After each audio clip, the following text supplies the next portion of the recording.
He pretended to be poor to win her heart, but when she discovered the truth at the altar, Emma Collins never imagined that the man who had won her heart with humility and hard work was actually one of the wealthiest heirs in England.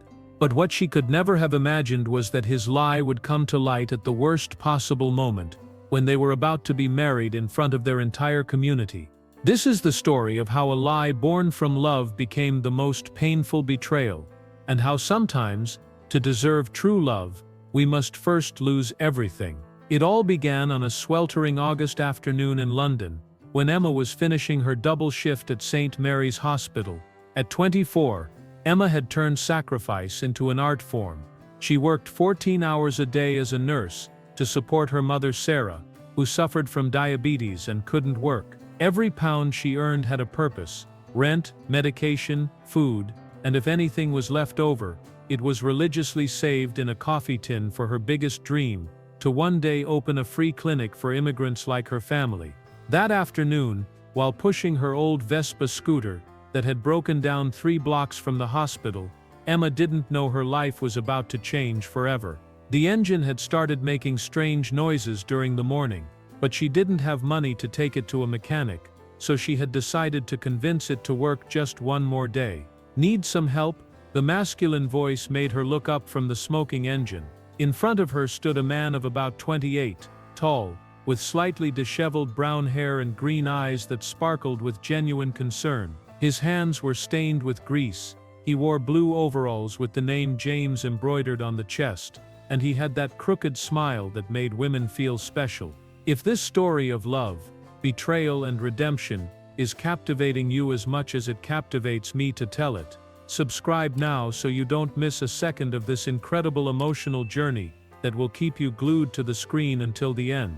"I'm James Sullivan," he introduced himself, wiping his hands on a rag before offering it to her. "I work at the repair shop around the corner. This Italian beauty just needs a little TLC." What Emma didn't know was that she was talking to James Whitmore, heir to the Whitmore Hotel empire, valued at £400 million. 5 months earlier, James had made the most radical decision of his life: pretend to be poor to find true love. Tired of women who changed their personality when they discovered his surname, sick of calculated relationships where every kiss felt like a transaction, James had created a completely new identity. With the help of Michael Bennett, his only real friend, he had rented a modest flat in the working-class neighborhood of Camden, learned basic mechanics, and studied how to live on £1,200 a month. "Don't worry about payment," James told Emma while diagnosing the scooter's problem. "It just needs a new air filter and some oil. I understand what it's like to work hard to make ends meet." Emma watched him work, noticing how his hands, though stained with grease, moved with a precision that spoke of education, of care. There was something in the way James spoke, a natural elegance in his gestures that contrasted with his humble appearance. "How much do I owe you?" Emma asked when James finished repairing the scooter, expecting a bill that would force her to choose between dinner that night or paying for the repair. "Buy me a coffee sometime and we're even," James smiled, and Emma felt something melt in her chest. During the following weeks, Emma and James began meeting coincidentally. He appeared at the cafe near the hospital during her breaks, always with some excuse. He had finished work early, was passing by, wanted to return the pen she had forgotten. Emma, who had learned to distrust men after past relationships where they discovered she had nothing to offer, found herself letting her guard down. James was different. He never seemed bothered by her wrinkled uniforms after 12-hour shifts. When she had to cancel plans because an emergency had come up at the hospital, he understood perfectly.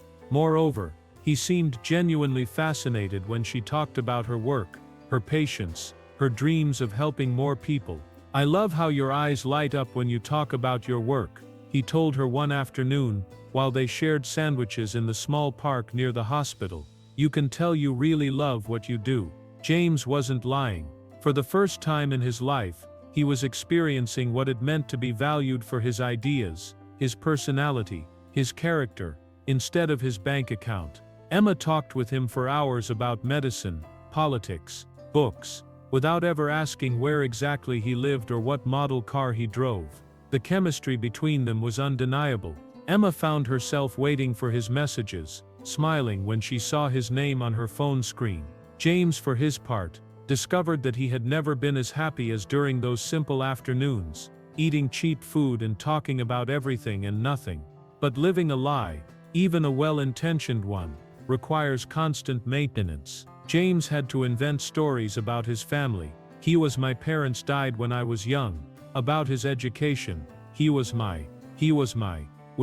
I'll have my own shop. Each lie was built upon the previous one, creating an increasingly complex web of falsehoods. The first really difficult moment came when Emma invited him to meet her mother. Sarah Collins was a 52-year-old woman who had come to England from Ireland when Emma was 12, seeking better opportunities for her daughter. She worked cleaning houses until diabetes forced her into early retirement. "Son," Sarah told James the first time she met him, "you have good hands, but there's something in your eyes I don't understand. Like you see the world in a different way." James felt a chill. Sarah had that intuition that only women who have fought their whole lives develop. But Emma quickly intervened. "Mum, James is very intelligent. He reads a lot in his free time." During the following months, James genuinely lived like a working-class person. He learned to worry about the price of bread, to plan meals on a limited budget, to take the tube instead of taxis. But more importantly, he learned to see London from Emma's perspective, the neighborhoods where she had grown up, the difficulties immigrant families faced, the reality of living without a safety net. "You know what I admire most about you," Emma told him one night while they walked through Hyde Park, after a picnic with food they had prepared together to save money, "that you never complain. You work hard, you're always in a good mood, and you always find ways to make me feel special without spending money." James felt a stab of guilt. If she knew that the bouquet of flowers I found at a discounted market had cost £200, or that the friend who got me free tickets to the concert was actually a phone call to his personal assistant. But there were moments when the lie felt more real than his previous life. Like when Emma worked 4 shifts in a row to pay for her mother's medication, and fell asleep on the hospital sofa from pure exhaustion. James covered her with his jacket, and stayed awake all night watching over her sleep, feeling a tenderness he had never experienced toward any of the women in his social circle. Or like when Emma taught him to cook lentils, so the money lasts all week, and he found himself genuinely enjoying the process of creating something delicious with simple ingredients. In his previous life, meals were events at 5-star restaurants, where the price of a bottle of wine could pay Emma's rent for a month. The relationship deepened when Emma had to work night shifts during a particularly difficult week at the hospital. James appeared every night at 3 a.m., with hot coffee and something to eat, saying he couldn't sleep anyway. "You don't have to do this," Emma told him one of those nights, while they drank coffee in the hospital garden, under the stars. "I want to do it," James replied. "And it was completely true. I like taking care of you. No one has ever done something like this for me," Emma admitted, leaning against his shoulder. "I've always been the one taking care of others." In that moment, James was about to confess everything. The words were in his throat. "Emma, there's something I need to tell you." But then she added, "It comforts me to know that you're here because you want to be, not because you have ulterior motives, or because you expect something from me that I can't give." James fell silent. How could he tell her that their entire relationship was built on a fundamental lie? Problems began to intensify when the Whitmore family started pressuring James to return to his responsibilities. Victoria Ashford, his childhood fiancée in an arrangement between millionaire families, had been patiently waiting for James to get over his rebellious phase, but her patience was wearing thin. "Your father is furious," Michael told him during one of their secret meetings at a cafe away from Emma's neighborhood. "Victoria is threatening to break off the engagement if you don't return for the foundation's charity gala. That would mean losing the Ashford family's support." "I don't care," James replied. But he knew it wasn't that simple. His absence was affecting the family businesses, and there were responsibilities only he could fulfill. Michael looked at him seriously. "What are you going to do? You can't maintain this lie forever." Emma deserves to know the truth. I know, James sighed. But how do I tell her that everything she believes about me is false? How do I explain that the reason her mother could afford the new medication is because I gave money to the pharmacist? That the reason she got more hours at the hospital is because I made an anonymous donation? James had been secretly helping Emma for months. Every time she mentioned a financial difficulty, he found discreet ways to solve it. But now he realized he had been manipulating her life, even with the best intentions. Meanwhile, Victoria had hired a private investigator to discover what James was doing. When she received photos of him kissing Emma in the park, she felt as if they had stabbed her in the heart. Victoria Ashford wasn't simply a rich, spoiled woman. She had been in love with James since they were 15, and had rejected dozens of suitors waiting for him to mature and fulfill their commitment. Seeing that he had fallen in love with a nobody devastated her, but also enraged her. "So this is why you've been avoiding me," Victoria murmured, looking at the photos. For a neighborhood nurse, have you ever been in a situation where a small lie becomes so big that you don't know how to get out of it? Do you think James should confess the truth to Emma, even though it means losing her? Tell me in the comments what you would do in his place. Victoria decided to investigate more about Emma. What she discovered surprised her. Emma was genuinely a good person, hardworking, dedicated to her family and patience. But that only made Victoria hate her more. She couldn't compete against authentic virtue with her wealth and connections. But Victoria was intelligent and patient. Instead of directly confronting James, she decided to approach Emma. She showed up at the hospital one day, dressed modestly, pretending to be a social worker. "Miss Collins," she said, "I'm doing a follow-up on families receiving medical assistance. I've noticed that your mother has had access to very expensive medications recently. Could you explain how you've obtained them?" Emma became nervous. It was true that her mother had been receiving much better treatment lately, and she didn't completely understand how. "We've had luck with discounts and assistance programs," she responded vaguely. Victoria made mental note of everything. There was something strange about Emma's financial situation, and she was determined to discover what it was. Meanwhile, James had made a decision. He couldn't continue living the lie. He planned a special night to confess everything to Emma, and ask her to marry him. He had bought a modest but beautiful ring, and had rehearsed the speech hundreds of times. The chosen night was a Friday. James took Emma to the rooftop of his building. He had convinced the owner to lend it to him, where he had set up a picnic under the stars, with Christmas lights he had bought at a second-hand store. "James, this is beautiful," Emma said, genuinely excited. "How did you get Mr. Garcia to let you come up here?" "I promised to fix the building's door for free," James lied once more, hating himself for it. During dinner, James gathered all his courage. "Emma," he began, "there's something important I need to tell you." But at that moment, Emma's phone rang. It was an emergency at the hospital, a multiple accident, and they needed all available staff. "I'm so sorry," Emma apologized, while getting up hurriedly. "Can we talk tomorrow?" "Of course." James smiled, putting the ring away. "Go save lives." That night, while Emma worked at the hospital, James walked through the streets of London reflecting on his life. In 5 months living as a normal person, he had experienced more genuine happiness than in his previous 28 years. But everything was built on lies. The next day, before James could confess the truth, Emma arrived at his flat with news that left him speechless. "James," she said, with eyes shining with excitement, "they offered me a scholarship to specialize in tropical medicine. I could study in Edinburgh, and then work with Doctors Without Borders. It's everything I've always dreamed of." James felt as if they had ripped the air from his lungs. "That's incredible, Emma. When would you start?" "In 2 months," she replied, but then her expression changed. "But I don't know if I can accept. It would mean leaving my mother, and leaving you." Emma. James took her hands. "You can't reject that opportunity for me." "Why not?" she asked, moving closer. "James, I think I've fallen in love with you."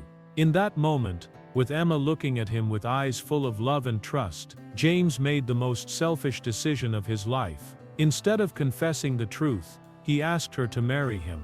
"Emma Collins," He said, kneeling with the ring in his hand, "Would you marry me? We can find a way for you to do your specialization. I'll support you in everything." Emma covered her mouth with her hands, tears running down her cheeks. "Yes, yes, James, yes." While they kissed, James promised himself he would confess the truth after the wedding. Once they were married, once Emma knew how much he loved her, surely she could understand why he had lied. The wedding preparations were bittersweet for James. Emma was radiant, planning a simple ceremony at St. Andrew's Church in the heart of her neighborhood. She had invited her colleagues from the hospital, neighbors, the extended family that had welcomed her when she arrived from Ireland. "It will be perfect," Emma told him while they planned the details. "Simple, authentic, surrounded by people who really love us." James nodded, feeling that each day of preparation was one more lie added to the mountain of falsehoods he had created. A week before the wedding, Victoria decided to act. She had investigated enough, and had all the evidence she needed.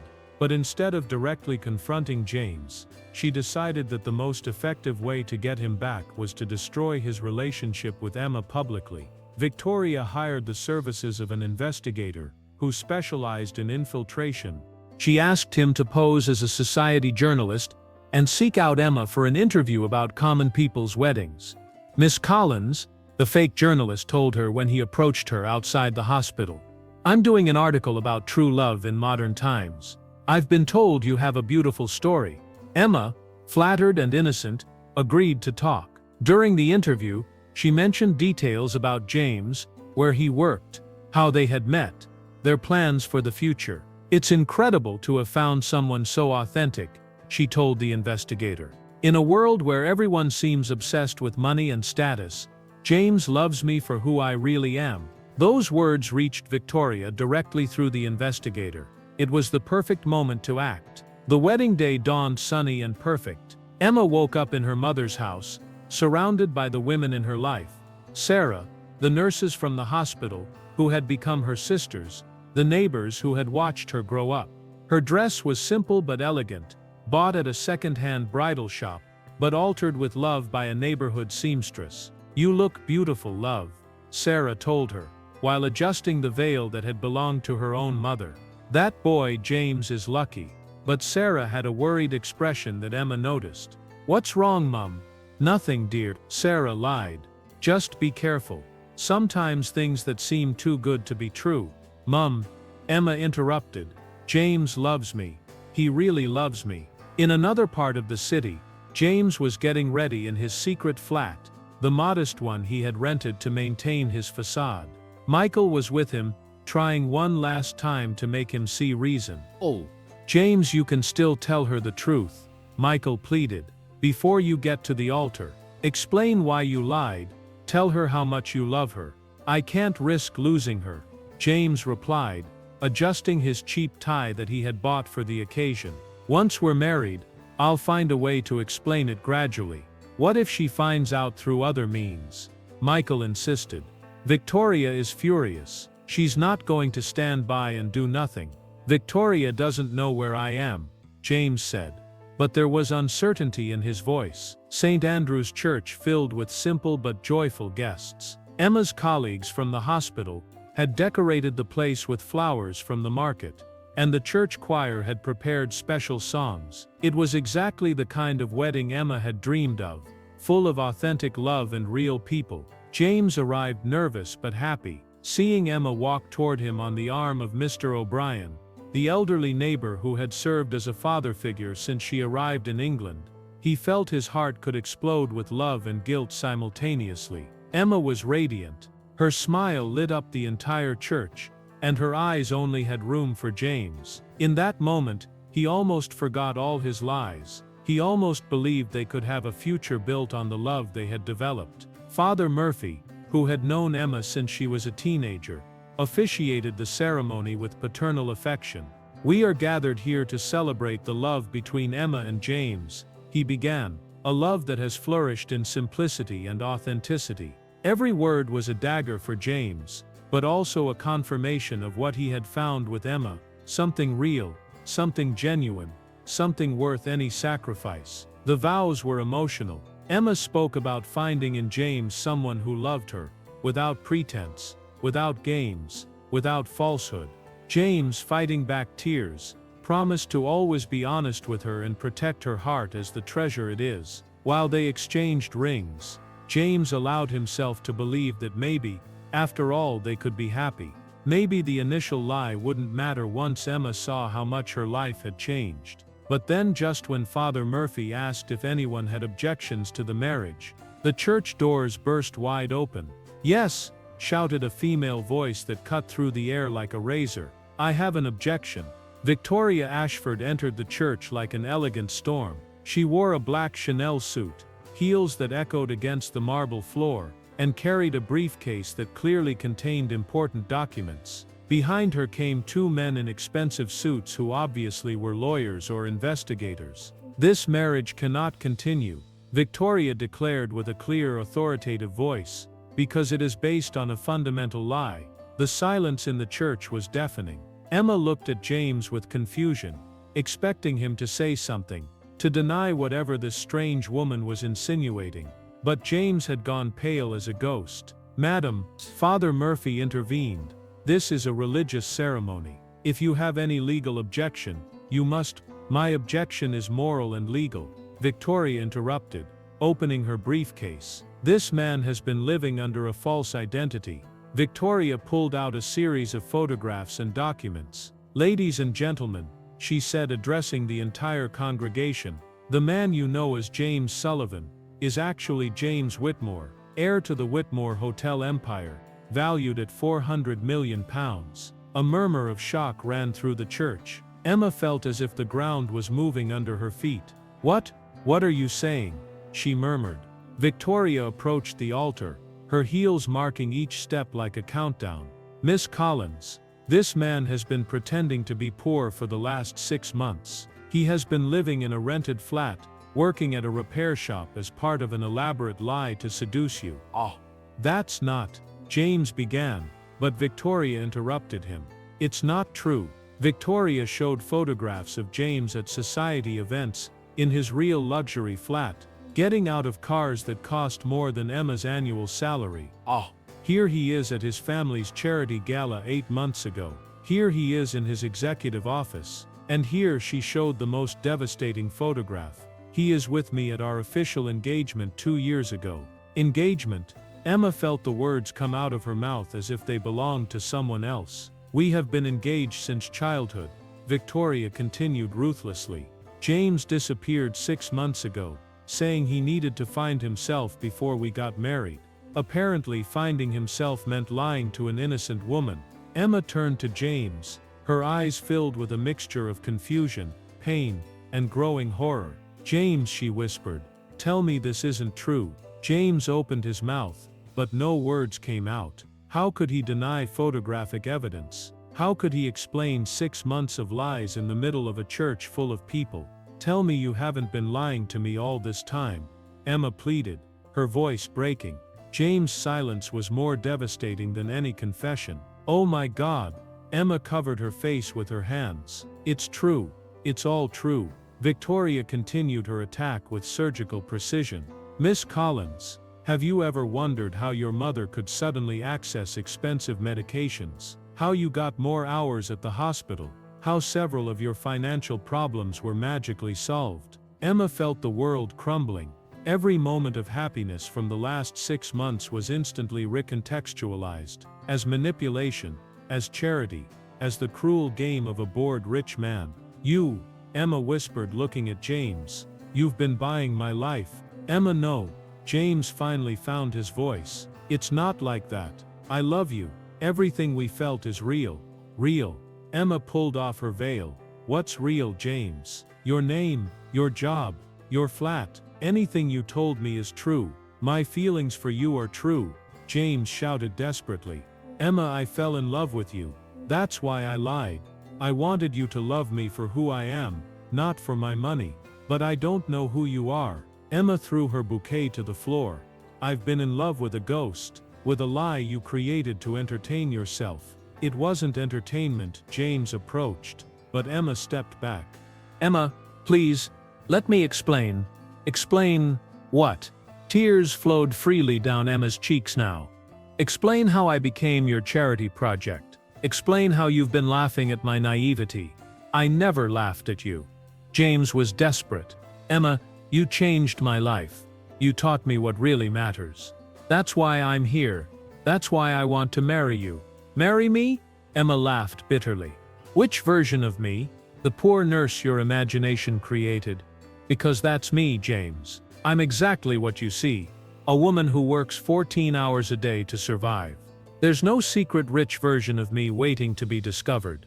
Emma addressed the entire congregation, who had been watching the drama with a mixture of shock and horror. Family, friends, I'm so sorry for this. Apparently, I've been a fool for 6 months. Emma, don't go, James pleaded, trying to follow her as she walked toward the church exit. We can work this out. Money doesn't matter. We can live however you want. Emma stopped at the church door and turned to look at him one last time. Money doesn't matter. Easy to say when you've always had it. James, you've been playing at being poor. I've been living in real poverty. That's the difference. I love you, James shouted as Emma left the church. No, Emma replied without turning around. You loved the idea of me. You loved feeling noble saving the poor nurse. But you never really knew me, because you were never honest with me. Emma ran out of the church, followed by her mother and the women who had accompanied her that morning. James remained at the altar, alone, surrounded by the remains of the wedding he had destroyed with his lies. Victoria approached him with an expression that was half triumph, half genuine compassion. James, she said softly, it's time to come home. If this story is breaking your heart as much as it breaks my soul to tell it, don't forget to support stories that remind us that true love can only be built on absolute honesty. The following days were hell for Emma. The story had spread throughout the hospital, through the neighborhood. It had even appeared in some gossip magazines as the wedding that scandalized high society. Emma became an object of pity, curiosity, and in some cases cruel mockery. The poor thing didn't even realize she was dating a millionaire. She heard the nurses saying in the locker room. I would have noticed right away, commented another. His hands were too soft to be a mechanic's. Emma requested vacation time at the hospital. She couldn't bear the pitying looks, the whispered questions, the unwanted attention. She locked herself in her flat with her mother, rejecting phone calls and ignoring the expensive flower arrangements that James sent daily. Love, Sarah told her one afternoon, while Emma remained in bed. Not eating, not talking. That boy is suffering too. Suffering. Emma sat up for the first time in days. Mum, he has 400 million pounds. How can he be suffering? Money doesn't heal a broken heart, Sarah replied wisely. But it doesn't justify lies either. Emma had been processing not only the betrayal, but all the implications of what she had discovered. Every moment of happiness from the last 6 months had been recontextualized. The coffee James brought her at the hospital wasn't a sweet gesture from her working boyfriend. It was charity from a millionaire. The flowers he found on sale probably cost more than her monthly rent. But what devastated her most was the realization that she had never really known James. The man she had fallen in love with was a carefully constructed fiction. How could she be sure that any of her feelings toward him had been real? Meanwhile, James had returned to his previous life. But he was a completely different man. Victoria had gotten what she wanted. He had come home, resumed his responsibilities at the company, and they had officially resumed their engagement. But it was like being married to an elegant zombie. James, Victoria told him one night during dinner at his luxury flat in Mayfair. I know this is difficult, but you need to get over it. She was a distraction. A distraction, James repeated bitterly. Victoria, I was in love with her. You were in love with the idea of her, Victoria corrected. The idea of being noble, of being different, but that life wasn't real. James, this is your real life. Victoria wasn't completely wrong. James began to wonder if his feelings for Emma had been genuine, or if he had been in love with the version of himself he had created for her, the hard-working, humble, authentic man he had never really been. But then he remembered specific moments. The way Emma lit up when she talked about her patients, how she fell asleep on his shoulder after double shifts, the genuine joy in her eyes. when he appeared with coffee at 3 a.m. Those moments had been real, regardless of the lies that surrounded them. 1 month after the failed wedding, James made a decision that scandalized his family and surprised even Victoria. He resigned from his position at the family company and announced he would move to a modest flat to really live as a working-class person. "Have you gone mad?" his father, Sir Richard Whitmore, shouted at him. "Are you going to throw away a £400 million empire for a nurse who doesn't even want to see you?" "I'm not doing it for her," James replied with a calm that surprised everyone. "I'm doing it for me. I discovered that the person I pretended to be for 6 months is who I really want to be." James moved to a real flat in the same neighborhood where he had lived his lie. But this time there was no safety net, no family money in the bank, no personal assistant solving problems behind the scenes. He got a job at a real repair shop and began living on a salary of £1,200 a month. The transformation was brutal. James, who had never had to worry about money, experienced for the first time the anxiety of making ends meet, the real fatigue of physical work, the humility of not being able to afford luxuries. But strangely, each difficult day brought him closer to the person he had pretended to be with Emma. Victoria tried to wait, thinking James would return when the reality of poverty hit him.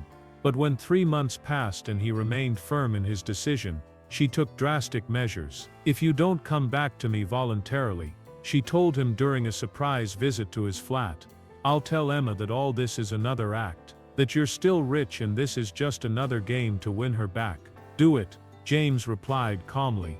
"But it wouldn't be true. I renounced everything, Victoria. Legally, officially, I don't have access to the family fortune." Victoria was speechless. She hadn't expected James to go that far. Meanwhile, Emma had returned to work, but remained emotionally broken. She had rejected the scholarship to study in Edinburgh because she no longer had the energy to pursue dreams. She had become mechanical in her work. She fulfilled her professional duties, but had lost the passion that had once characterized her. Nurse Dr. Williams, the head of nursing, told her one day, "I'm worried about you. You haven't smiled in months."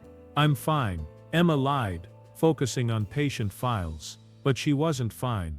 The damage wasn't just James's betrayal.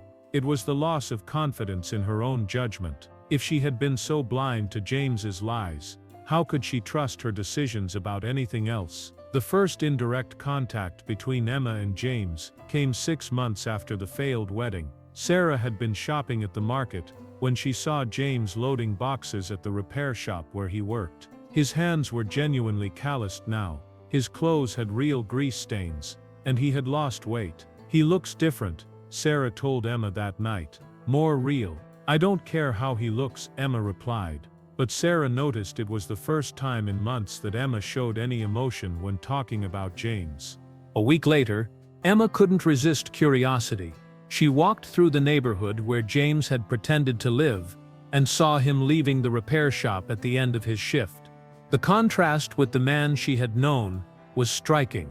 This James looked tired, humble, genuinely hard-working, but Emma walked away before he saw her. She still wasn't ready to face those complicated feelings. The first real contact came unexpectedly. Emma was working at the hospital when they brought in a man injured in a workplace accident. It was James. "What happened?"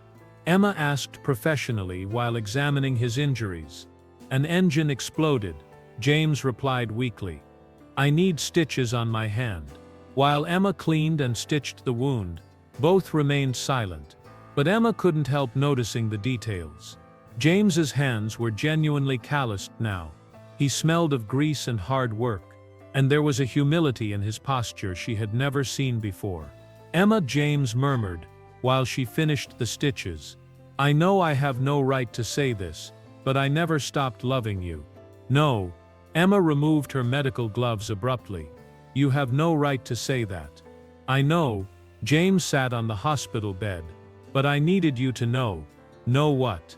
Emma turned to look at him. "That now you're playing at being poor for real? That this is your new act?" "It's not an act." James looked directly into her eyes. "I renounced everything, Emma. The company, the money, Victoria. I live on £1,200 a month and work 8 hours a day fixing engines. And you expect me to congratulate you?" Emma crossed her arms. "You expect me to be impressed by your noble sacrifice?" "No," James lowered his head. "I don't expect anything. I just wanted you to know that you were right. I didn't know who I really was until I lost you." Emma studied his face, looking for signs of the manipulation she had learned to fear, but what she saw was something she had never seen in James: genuine vulnerability. "Why?" she finally asked. "Why do all this?" "Because I fell in love with the person I pretended to be with you," James answered honestly. "And I realized that person was who I really wanted to be, not just for you but for myself." Emma remained silent for a long moment. "James," she finally said, "the problem isn't just that you lied to me. The problem is I don't know if I can ever trust you, or myself again." "I understand," James got up from the bed.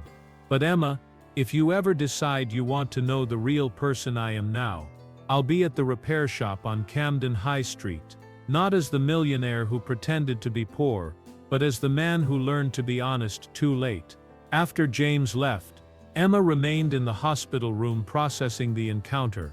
There was something different about him, something he couldn't fake, the humility that comes only from having lost everything and having to rebuild from scratch. During the following months, Emma began observing James from a distance. She saw him working at the repair shop, living in the modest flat, shopping at the same cheap market where she did her shopping. Slowly, she began to believe that maybe his transformation was genuine. But more importantly, Emma began to heal. The wound James had caused with his lies had been deep, but with time, she began to understand that her capacity to love, to trust, to dream, had not been permanently destroyed. 1 year after the failed wedding, Emma made a decision. She walked to the repair shop where James worked and waited outside until he finished his shift. "Hello," she said when he came out, surprised to see her. "Hello," James replied cautiously. "I've been thinking," Emma said, "about what you said. About knowing the real person you are now." James felt his heart stop. "Emma, no." Emma raised her hand. "Let me speak. I don't know if we can ever be together again. I don't know if I can ever trust you completely again. But I think I owe it to myself to have the opportunity to know who you really are, when you're not pretending to be anyone else." "What are you saying?" "I'm saying that maybe we could start over, as strangers, as two people meeting for the first time, without lies, without secrets, without a past." James felt tears in his eyes. "Emma, would you really give me that chance?" "I'm giving it to myself," Emma corrected. "The chance to trust my judgment again, to risk my heart again, to believe it's possible to find something real." She extended her hand. "Hello, I'm Emma Collins. I'm a nurse. I live with my mother, and I've been through some difficult experiences that have taught me a lot about what I really value in life." James took her hand, feeling the strength and honesty in her grip. "Hello, Emma, I'm James Sullivan. I'm a mechanic. I live alone in a small flat, and I'm learning every day what it means to live authentically." They looked into each other's eyes, and for the first time in over a year, both smiled genuinely. "Would you like to have coffee sometime?" James asked shyly. "Yes," Emma replied. "But this time, we split the bill." James laughed, a laugh full of relief and hope. "Deal." As they walked together through the streets of London, two people who had painfully learned the value of honesty, Emma reflected on everything they had been through. She had lost love at the altar, had her heart broken by lies, had questioned everything she believed about love and trust. But maybe, she thought, sometimes we need to lose everything to find what really matters. Maybe true love isn't the one that never faces difficulties, but the one that survives total destruction and finds a way to be reborn on more solid foundations. She didn't know if she and James would have a future together. She didn't know if she could ever trust him completely again. But she knew she had found something even more valuable. She had recovered confidence in herself, in her ability to forgive without forgetting, to love without losing her own identity. And as she walked beside the man who had lied about everything except loving her, Emma knew she had learned the most important lesson of all, that true love can only exist in the complete light of honesty, and that sometimes the biggest lie is the one we tell ourselves about what we really need to be happy. If this story of love, loss, and second chances has touched your heart, subscribe for more stories that explore the complexities of love and human redemption. Because in the end, we all deserve a second chance to love and be loved honestly.